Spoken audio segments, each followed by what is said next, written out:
Hi friends, இன்றைக்கி நம்ம பார்க்க போகிறது தூதுவளை துவையல்.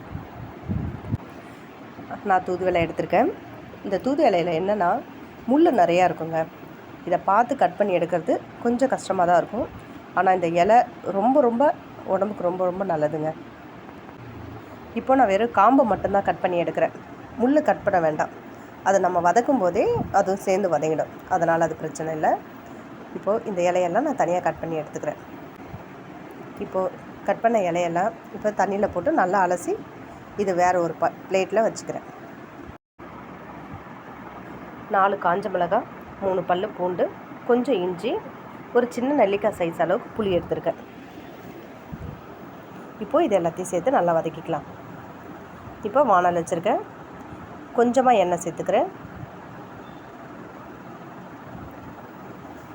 இப்போ வரமிளகாய் சேர்த்துக்கலாம்.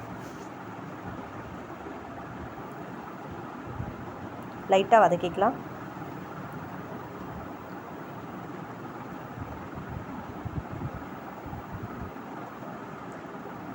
இப்போது பூண்டு சேர்த்துக்கிறேன். இஞ்சி சேர்த்துக்கிறேன். இப்போ தூதுவளையும் இதில் சேர்த்துக்கிறேன். நல்லா தண்ணி வடிகட்டிட்டு சேர்த்துக்கிறேன்.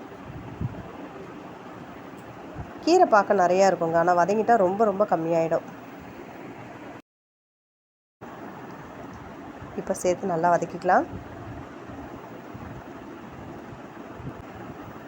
இது சளி, இருமல், வறட்டு இருமல் இதுக்கெல்லாமே இந்த கீரை ரொம்ப ரொம்ப நல்லதுங்க.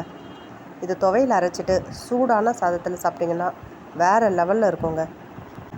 இது ஒரு 2 வேளை சாப்பிட்டா போதுங்க. எப்படியாப்பட்ட சளியும் டக்குன்னு சரியாயிடும். இது ரசம் கூட வச்சு சாப்பிட்லாங்க இந்த இலையில். இப்போ கொஞ்சம் உப்பு, கொஞ்சம் புளி சேர்த்துட்டேன். இதை ஒரு மிக்சிங் பவுலில் மாற்றிக்கிறேன்.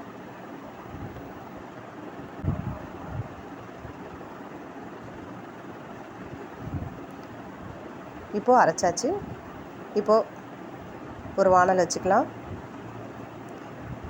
அதில் கொஞ்சமாக எண்ணெய் ஊற்றிக்கிறேன். கொஞ்சம் கடுகு சேர்த்துக்கிறேன். ஒரு 1/2 ஸ்பூன் அளவுக்கு உளுத்தம்பருப்பு சேர்த்துக்கிறேன்.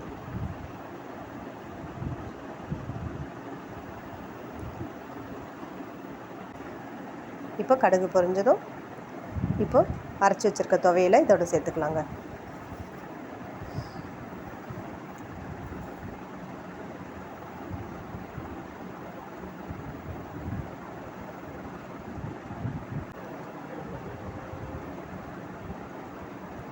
இந்த துவையல் குழந்தைங்களுக்கு கூட கொடுக்கலாங்க. ரொம்ப ரொம்ப நல்லது. நான் கொஞ்சம் பெருங்காயத்தூள் சேர்த்துக்கிறேன். அவ்வளோதாங்க, தூதுவளை துவையல் ரெடி. நம்ம சேனலை லைக் பண்ணுங்கள், ஷேர் பண்ணுங்கள், கமெண்ட் பண்ணுங்கள். மறக்காமல் சப்ஸ்கிரைப் பண்ணிவிடுங்க. நீங்களும் உங்கள் வீட்டில் இதை ட்ரை பண்ணுங்கள். சூப்பராக இருக்கும்.